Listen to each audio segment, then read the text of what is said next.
So what billionaires do is they put their assets in different buckets. And these buckets, one bucket zigs when another bucket zags. That's the idea of true uncorrelated assets.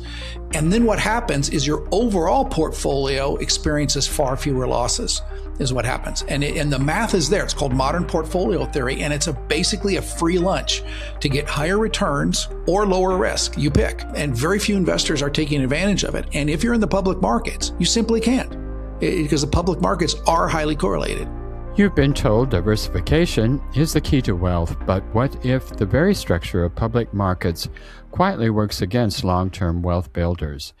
In this episode, we uncover the math behind volatility drag and why billions are building outside of the system most professionals rely on. But what if the structure of public markets quietly works against serious wealth builders? Well, welcome to Streams to Impact. I'm your host, Dr. Allen. If you're a high-income professional ready for your capital work as intelligently as you do, this conversation is for you. Billionaires don't just diversify, they structure. If you want to learn how to build intentional passive income through secure high-yield appreciating assets, access our private masterclass Beyond the Paycheck at www.go.stevetucker.com/beyond-paycheck. Now let's explore what it really means to move beyond diversification. Before we do that, just a brief disclaimer. All information shared on Streams to Impact is for educational purposes only and not investment, legal, or tax advice. All investments incur risk, including the possible loss of 100% of your capital. Always consult your professional advisors before investing. What if the real risk to your wealth isn't volatility, but its structure? Bob Fraser is the CFO and Chief Macro Strategist of Aspen Funds, overseeing more than $700 million in assets across private credit, commercial real estate, distressed debt, and energy, with over $85 million distributed to investors. An Ernst & Young Entrepreneur of the Year Award recipient and co-author of the USA Today best-selling book, Invest Like a Billionaire, Bob is known for translating macroeconomic trends into data-driven private investment strategies used by the ultra-wealthy. Welcome, Bob. We are glad to have you with us. You say that diversification in public markets often fails serious wealth builders. Can you walk us through the math of the volatility drag and why even average markets returns can quietly undermine long-term compounding? Right. Well, you've seen today, stock market drops 1,000 points, and we've seen this. The problem with the stock market is its volatility. It averages 17% volatility over the last 100 years, and that's a 60-40 portfolio. Well, that's a lot of volatility, and yeah, you get some great companies in there, but the bottom line is volatility destroys compounding. And none of the ultra wealthy, traditional financial advisors will tell you to invest in what's called 60-40 portfolio, 60% stocks, 40% bonds. But none of the billionaires do this. Not a one. They don't do this model because it's too concentrated and too volatile in the public markets. So you think you're buying an index, right? So let's say people will buy an index like the S&P 500 or the Dow Jones 30, and you're buying 500 or you're buying 30 stocks. The problem is with these indexes. So if you buy the S&P 500 index, you buy SPY or an ETF or a mutual fund with 500 stocks in it, a third of that purchase is 10 companies, a third. So it's highly concentrated in just a few companies. And by the way, those 10 companies all move together. One, they all go up and down together. You ever notice when your screen goes red, right? Everything goes red. It's like that's the problem with the public markets. Well, I totally agree with you, and that's why I certainly encourage the investors we work to do a 60, 20, 60 in private equities and 20 or less in public markets. So I'm right with you there. Well, there you go. So you said private alternatives aren't about chasing higher returns, but they're about reducing that structural risk, and I would agree with that. What does that mean to you in practice, and how do billionaires think differently about volatility? Yeah, billionaires are first and foremost looking to limit their downside. So here's a huge difference between the ultra wealthy and the typical, independent, individual investor. The individual investor, and I've worked with hundreds of them, right? They're looking for headline returns. Oh, this one says 20% returns and this one says 18. I'm going to go for the 20 because I want to make more money. And what they're not showing you is risk adjusted returns. And that is far more impactful. Losing money is far more impactful than maximizing your returns. So Warren Buffett is famous for saying the first rule of investing is don't lose money. The second rule of investing is don't forget rule number one. So the wealthy are focused on risk. They are focused on minimizing losses and more than maximizing returns. And by minimizing losses, you do maximize your returns. And so that's probably the biggest difference. I find individual investors are really focused on headline returns. Oh, they said it's going to be 18%. Well, what people don't realize is that's simply a spreadsheet exercise. And it's a promise. It's a claim, right? It doesn't mean anything, typically. And so it's just a claim, and it doesn't, I don't know when a company has ever made exactly what their claims were, right? It's just a claim. Yeah. Well, for sure. And yeah, it just doesn't make sense to me why so many people hold to that strategy when the ultra wealthy just don't do that. Well, in your book, you emphasize that billionaires win through structure, not just strategy. So what structural advantages do everyday investors often overlook? Right. Great question, Alan. And so as I pointed out, so most people are in the public stock market, and the public stock market pretty much is correlated to everything else in the public stock market. So I have a chart in the book that shows that, like value stocks are correlated to large cap growth, 97%. That even REITs, real estate investment trusts, which is apartment complexes and cell towers, are correlated 75% to Amazon and the stock market. Well, explain that. That doesn't make any sense. Why is real estate correlated to the stock market? Well, the issue is the structure of the public markets causes everything to correlate. And so the only way to get out of that is to be in private alternatives, which are uncorrelated. And so, for example, stock market today, drops, the Dow drops 1,000 points. Well, but oil went up. So how many investors, how many private investors are listening to this are in oil? And how many people stopped driving today as a result of the stock market? Well, nobody, right? They're all driving. How many people stopped paying their rent today? Well, nobody. So own the gas pump. And so own the rental real estate, right? Those things are not correlated and they're not as volatile. So what billionaires do is they put their assets in different buckets. And these buckets, one bucket zigs when another bucket zags. That's the idea of true uncorrelated assets. And then what happens is your overall portfolio experiences far fewer losses is what happens. And the math is there. It's called modern portfolio theory. And it's basically a free lunch to get higher returns or lower risk. You pick. Mm-hmm. And very few investors are taking advantage of it. And if you're in the public markets, you simply can't because the public markets are highly correlated. Mm-hmm. Yeah, and that is interesting that even REITs that are based upon real estate correlate with the public markets. Right. Yeah, I've never seen them as anything but a stock. Right. No matter what they call them. Because I call them real estate sausages, right? It's like if you want a steak, buy a steak. You want a piece of real estate, buy a piece of real estate. You want a sausage, buy a sausage. And that's what they are. They're real estate sausages. Yeah, it's a good way to put it there. So when evaluating opportunities, which I think is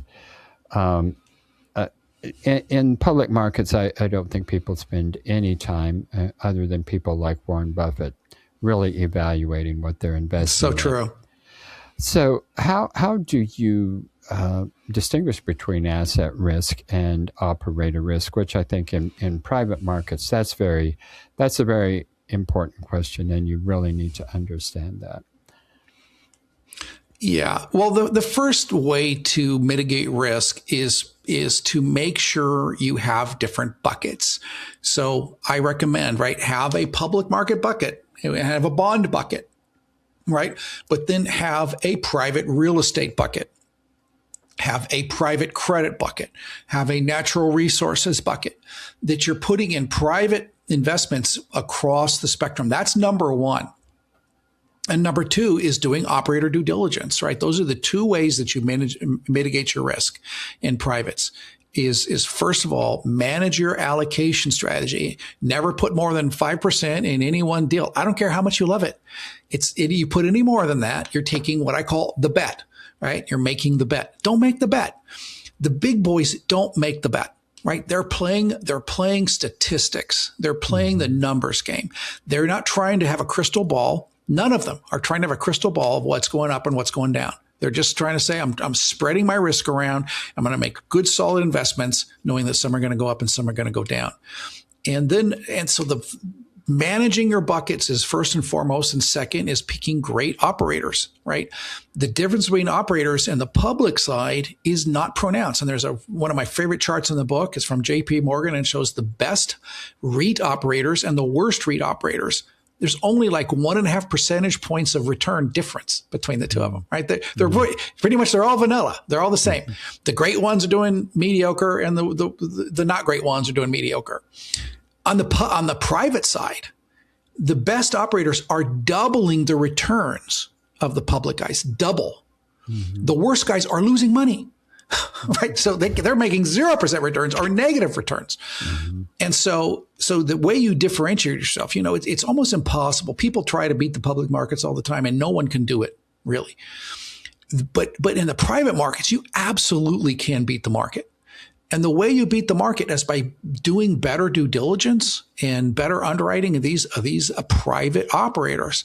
And you can absolutely beat the market. Anyone who does great operator selection consistently in the private market is going to kill it. Absolutely. That is the foundation of private markets is the operator. Well, the family office model once was reserved for the ultra-wealthy. What does democratizing that model look like today for high-income professionals?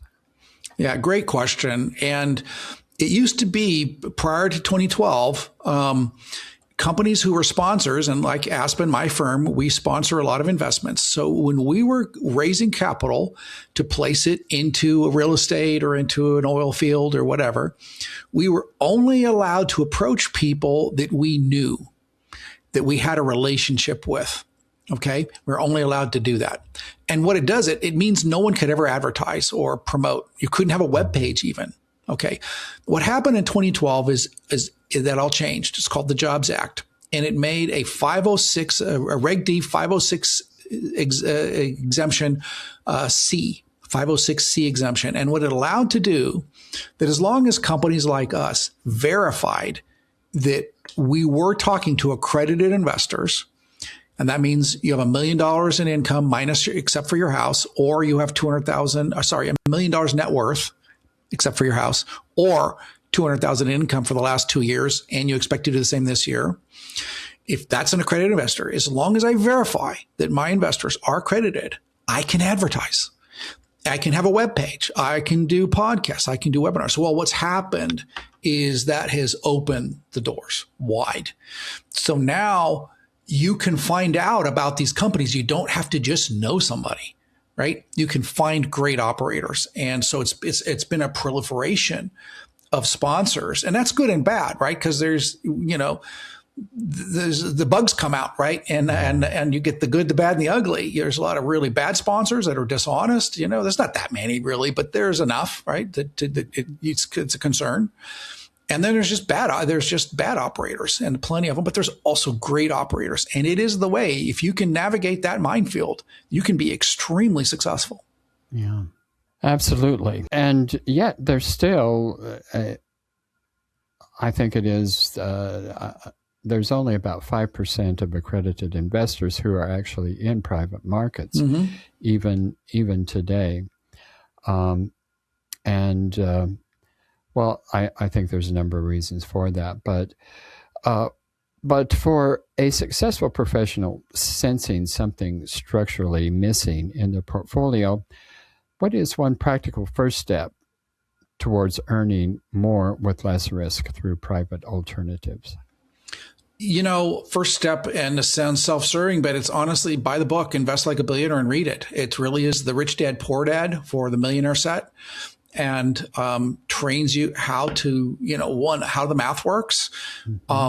Goes through all the different private alts classes, what their superpowers are, how to use them in a portfolio. It goes on how to structure your portfolios, how to, legally how to structure them, how to set up for great tax, how the big boys do this. How do they pay less taxes than everybody? How I go exactly how they do it, and you can do it too. So getting it's really educating yourself is first and foremost, and finding great podcasts, like this one and others, and educate yourself is first and foremost, is really the very, very beginning. And then the second is find some great operators and start to take some steps. I encourage people to find a great operator and invest a small amount.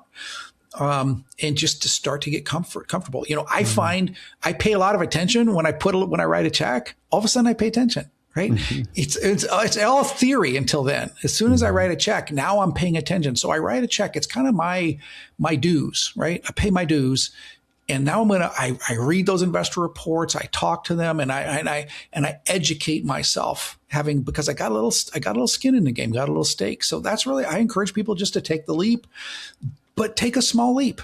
And a leap that you're comfortable. Hey, if I made a mistake, it's not going to change my life. And if I win, it's going to be great, and that's the way to get started. But first, educate yourself. Second is just take a small leap. Yeah, absolutely. Well, we've had a really powerful reframing of wealth building today. So today, Bob showed us that the real issue isn't market returns. It really is structure. And so we discussed volatility drag and why diversification can dilute compounding, and how billionaires reduce risk through disciplined private investing and strong operators. So, Bob, thank you for helping us think beyond public markets. If you would like to go deeper, you can certainly get Bob's book. It's USA Today bestselling book, and you can find it at Invest Like a Billionaire. And we hope that you will do that. Your local bookstores are great, but you can also go through Amazon as well. And if you're ready to move beyond traditional exposure and begin building intentional passive income through secured high-yield appreciating assets, you can join our mini masterclass. It's our free gift to you, and you can find that at www.go.steedtalker.com/beyond-paycheck. Until next time, build with structure and let your capital work as intelligently as you do. Thank you for tuning into Streams to Impact, brought to you by Steed Talker Capital, a company empowering passionate professionals like you to develop multiple streams of passive income built on solid passive real estate investments. As a significant part of our endeavors to make a cosmic and meaningful impact for this world, Steed Talker Capital contributes significant portions of our profits to activities and organizations committed to better understanding the equine. These endeavors attempt to enhance the treatment of horses worldwide. Steed Talker Capital, working for a world where all creatures great and small flourish abundantly. If you are ready to learn how our passive investors have earned an average 33% annual return on their investments, schedule your complimentary passive income to Prideful Impact consultation. Obviously, we cannot continue indefinitely to offer these valuable consultations for free, so grab your passive income to Prideful Impact consultation while you still can. Go to steedtalker.com/passive